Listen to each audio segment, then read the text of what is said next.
Tuan-tuan mazhab apa? Tuan-tuan mazhab apa? Syafi'i. Betul lah? Betul mazhab Syafi'i ya? Saya tanya ni.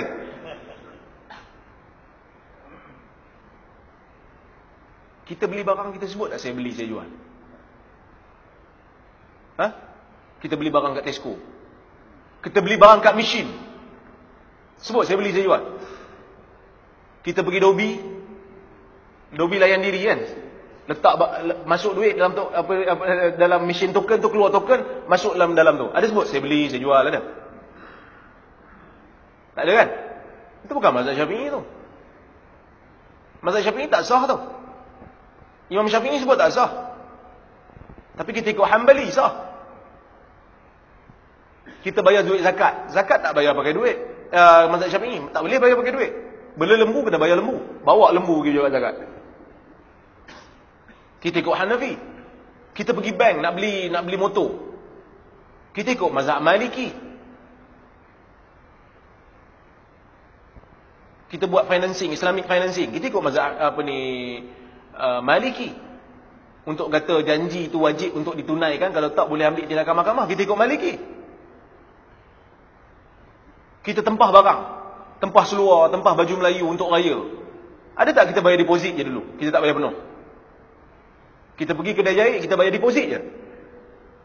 Kain harga dia RM90, upah RM30, RM120 contoh. Maka kita kata bayar RM30 dulu kot. Tak bayar penuh. Sah tak ikut mazhab Syafi'i? Tak sah. Kita ikut Hanafi. Istisna. Boleh bayar penuh, boleh bayar separuh. Kita ikut Hanafi.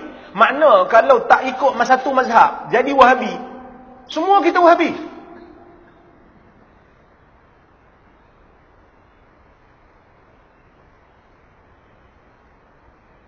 Tapi kenapa orang lain yang pegang mazhab lain jadi Wahabi? Kita yang pegang mazhab lain tak jadi Wahabi.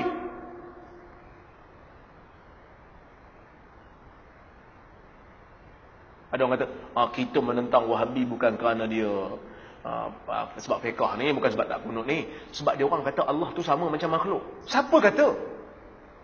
Siapa yang kata Allah macam makhluk? Kalau dia kata Allah macam makhluk, kafir dia.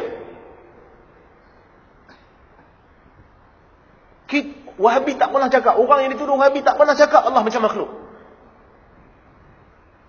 Cuma kita kena tahu, Ahli Sunnah ni luas.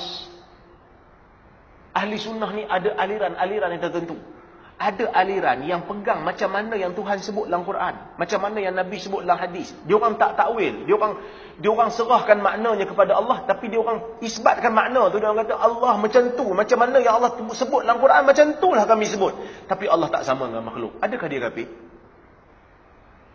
Dengan dia tetapkan apa yang Allah Ta'ala sebut dalam Quran, adakah dia kafir? Takkan dia kafir ikut Quran. Takkan Quran boleh menyebabkan orang jadi kafir. Ada orang dia takwil. Sebab tu saya dengar seorang ustaz ceramah. Ustaz ni dia pegawai juga lah. Dia buat mufti. Dia bagi ceramah. Saya dengar. Dia kata, tuan-tuan, siapa yang pegang kepada zahir ayat, ayat-ayat sifat ni, boleh membawa kepada kufur. Saya bangun, saya tanya. Saya kata, ustaz, sila nyatakan pendirian. Ada ulama-ulama kita yang pegang zahir. Seperti Ibn Rajab Al-Hambali, seperti Ibn Qudamah Al-Maqdisi. Ni ulama-ulama mazhab Hambali. Yang memang Hambali terkenal. Ulama yang pegang dengan zahir. Tetapi tidak menyamakan Allah dengan makhluk. Mereka tidak membagaimanakan Allah itu. Tapi mereka tetapkan seperti mana yang Quran sebut. Macam mana yang hadis sebut.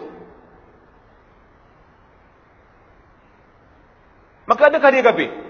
Ibn Rajab tetapkan macam mana yang Allah Ta'ala sebut. Ibn Qudamah tetapkan macam mana Allah Ta'ala sebut. Adakah mereka kafir? Bahkan Ibn Abdul Bar dalam Al-Istizkar, ulama besar mazhab Maliki, juga menetapkan beberapa ayat sifat dalam kitab dia. Adakah dia kafir? Tolong nyatakan pendirian. Dia tak boleh jawab.